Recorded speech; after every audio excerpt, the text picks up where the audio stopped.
Now students, we'll start with the text explanation. In my last video, I have read the poem for you and I have given you the poet's introduction as well.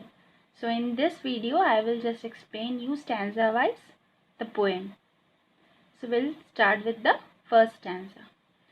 It was roses, roses all the way, with myrtle mixed in my path like mad.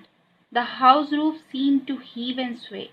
The church spires flamed such flags they had a year ago on this very day. It was roses, roses all the way.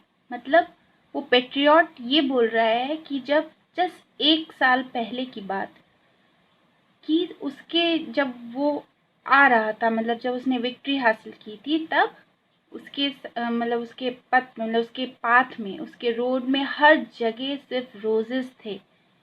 Flowers से उसका welcome हो रहा था. The whole atmosphere was with full of excitement, celebration.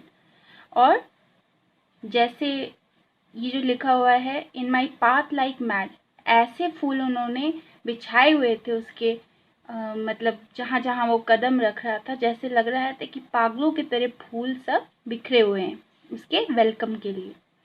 The house roof seem to heave and sway, और जितने घर थे उनके जो छत है, हाउस रूफ मतलब छत, जितने भी घर थे उनके छत में जो टॉप था उनका, उसमें सब लोग उसको झांक झांक के देख रहे थे कि because he was a hero for them that time.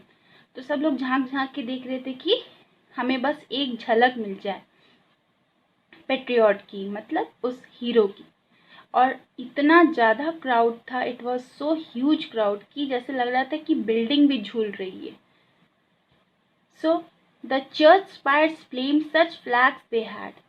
जो चर्च स्पायर्स जो है, उसका मतलब ये होता है जो चर्च होता है उसका ऊपर जो मतलब जो स्ट्रक्चर होता है, उसमें ट्रायंगल शेप का आप लोग देखे होंगे, नोटिस किए होंगे. तो उसमें ट्रायंगल शेप का बना था, तो उसमें फ्लैग्स लगाए गए थे उसके वेलकम के लिए, just for the decoration and the celebration they want to show, and they want to welcome him, and they want to show their, express their feelings to the patriot. A year ago on this very day, बस 1 साल पहले उसके welcome के लिए, आज ही के दिन 1 साल पहले उसके वेलकम के लिए इतने सारे लोग इकट्ठा थे. और जस्ट सेकंड पैराग्राफ में देखिए, उस सेकंड पैराग्राफ में भी यही चीज़ है कि 1 साल पहले की ही घटना बताई गई है कि उसको कैसे वेलकम किया गया है. The air broke into a mist with bells, मतलब इतना ज़्यादा ह्यूज क्राउड था. The whole atmosphere was full of crowd, and जैसे लग रहा था क्राउड की वजह से धुंधलापन आ गया था, लाइक फॉग मिस्ट की तरह. The old walls rocked with crowd and cries, सब लोग चिल्ला रहे थे खुशी के मारे. जैसे जब कोई आता है, जैसे कोई सेलिब्रिटी आता है सपोज, तो हम लोग खूब खुश होते हैं, तो उसको वेलकम करने के लिए हम लोग चिल्लाते हैं, शोर करते हैं. तो वही शोर हर तरफ सुनाई दे रही थी. Had I said good folk mere noise repels, हर तरफ वही शोर था.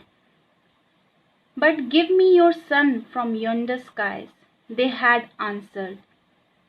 यहाँ पे yonder का मतलब I have mentioned here, see that. myths का मतलब church bells were rung to welcome the patriot. yonder what else he desired.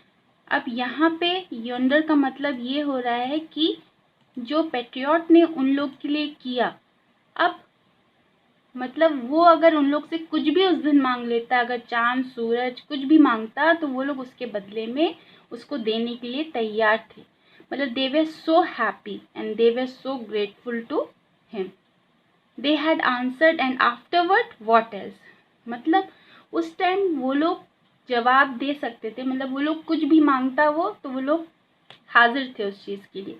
लेकिन बस आफ्टरवर्ड, जस्ट 1 साल बाद क्या होता है, ये सारी चीज़ें बदल जाती हैं.